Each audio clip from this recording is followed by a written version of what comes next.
nome do Pai, do Filho e do Espírito Santo. Amém. Vinde, Espírito Santo, enchei os corações dos vossos fiéis e acendei neles o fogo do vosso amor. Enviai o vosso Espírito e tudo será criado, e renovareis a face da terra. Continuamos com as nossas meditações sobre o mistério da cruz, a sabedoria da cruz.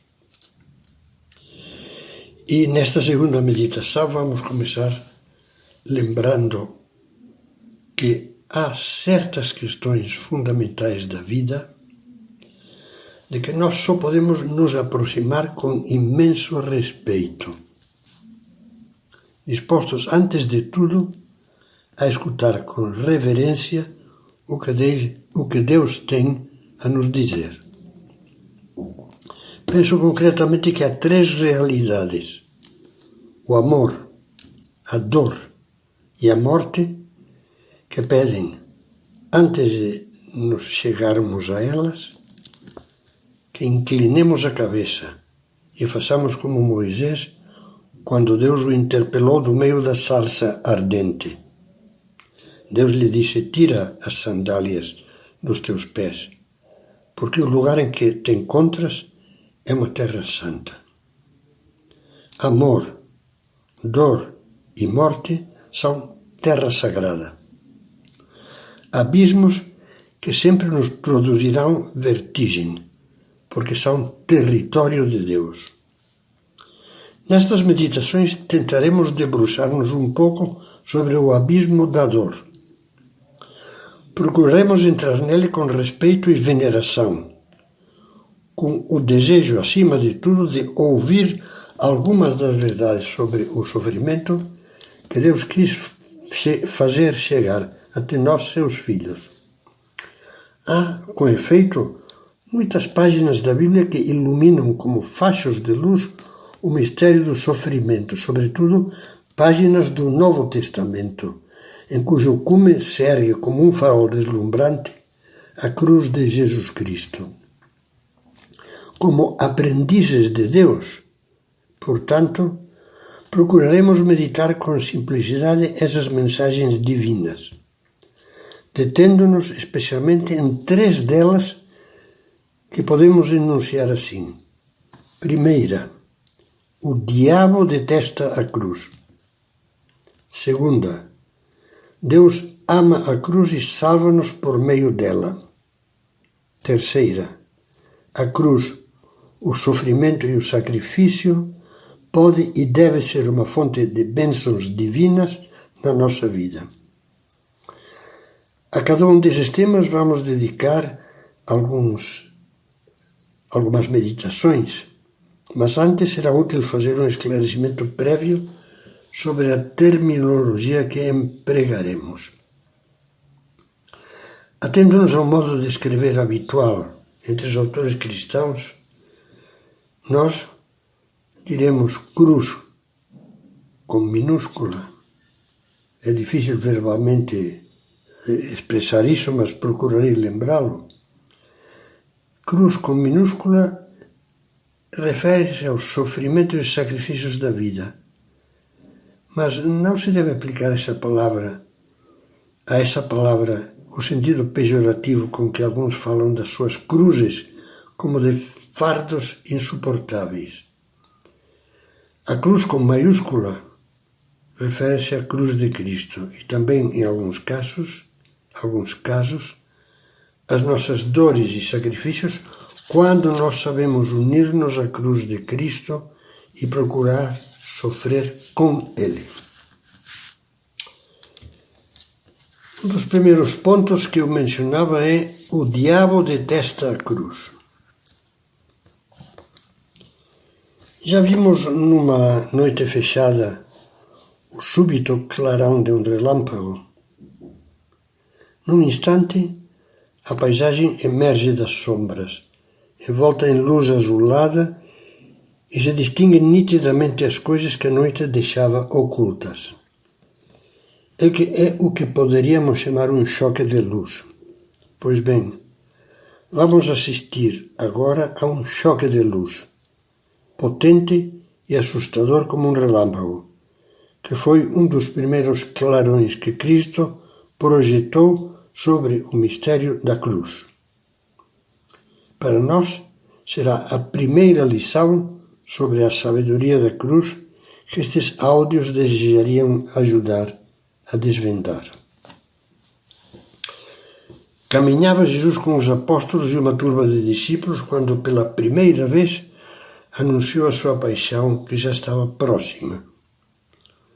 Começou a ensinar-lhes, diz o Evangelho, que era necessário que o Filho do Homem padecesse muito, fosse rejeitado pelos sumos sacerdotes e pelos escribas, fosse morto e ressuscitasse depois de 3 dias. E falava-lhes abertamente dessas coisas, diz São Marcos. Esse anúncio deixou perplexos os que o escutavam. Nunca tinham ouvido Jesus mencionar a cruz. Até então, seguir Cristo fora para eles uma aventura empolgante, com multidões que se encantavam com as palavras do Mestre, que lhe confiavam os seus padecimentos, que eram favorecidas com milagres espantosos, cegos que viam, leprosos que ficavam limpos, mortos como a filha de Jairo que ressuscitavam. De súbito, um balde de água fria lhes foi despejado na alma. O que Jesus disse era para eles incompreensível. Não falara ele constantemente do reino de Deus que vinha instaurar nessa terra? Não mostrar o seu poder divino sobre as doenças, sobre os demônios, sobre os ventos e as tempestades?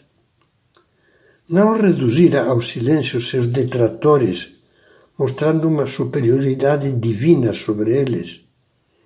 Que sentido tinha então anunciar-lhes que era preciso, que tinha de padecer muito, ser rejeitado e morrer? O coração de Pedro, desse Pedro maravilhoso, espontâneo e fraco como nós, não aguentou. Simão Pedro, o discípulo emotivo, o homem de confiança de Jesus, agarrou o Senhor pelo braço, levou-o para um lado e, diz o Evangelho, começou a repreendê-lo. Que Deus não permita, Senhor, isso não te acontecerá. Era o coração falando pela boca. Pedro não suportava pensar nem no sofrimento nem na morte de Jesus. Repelia horrorizado a possibilidade de que esses males viessem algum dia a ser realidade. Mas ainda estavam no ar essas suas palavras ditadas pelo carinho, quando de repente a cena foi rasgada por um raio inesperado. Jesus, voltando-se para ele, disse-lhe: "Para trás, Satanás! Tu és para mim um escândalo.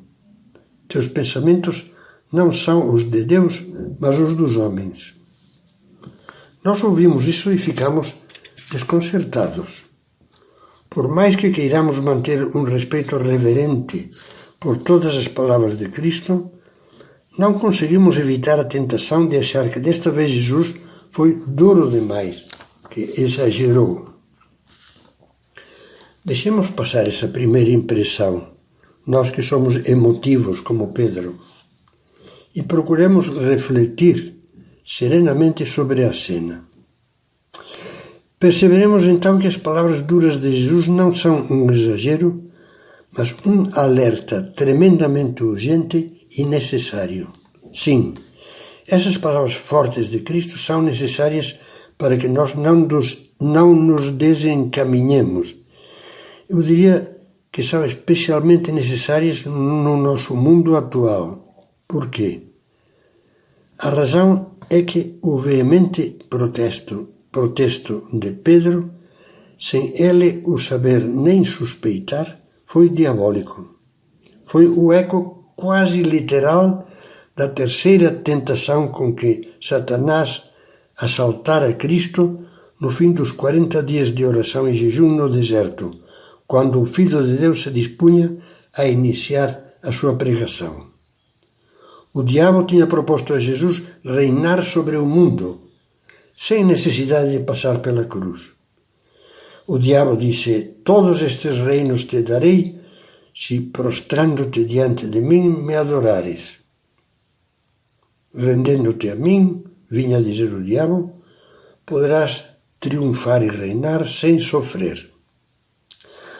A repreensão de Pedro a Jesus era um eco involuntário dessa voz diabólica. Por isso Cristo reagiu com as mesmas palavras idênticas com que repelira o demônio, o inimigo, para trás, Satanás. Lembremos-nos de que quando o Filho de Deus entrou no mundo, o anjo Gabriel anunciou a Maria que o filho que dela ia nascer receberia de Deus o trono de seu pai Davi e que seu reino não teria fim. Ora, Jesus é rei, eu para isso nasci e vim ao mundo, dirá a Pilatos. Mas é rei de um reino espiritual sobrenatural que, como também dizia a Pilatos, não é deste mundo, porque é o reino da graça e da vida, do amor e da felicidade eterna na casa do Pai. Por desígnio da Santíssima Trindade, Cristo vinha conquistar, instaurar esse reino com a loucura de amor da sua imolação redentora na cruz. Loucura de amor. Inundação de amor. Era com a cruz que ia se realizar a nossa salvação. Essa salvação que Satanás não pode suportar. Pedro, o bom Pedro, na sua ignorância afetuosa, fazia sem querer o jogo do inimigo. Jesus o tirou do engano com a rude violência amorosa com que se resgata do mar alguém que está se afogando.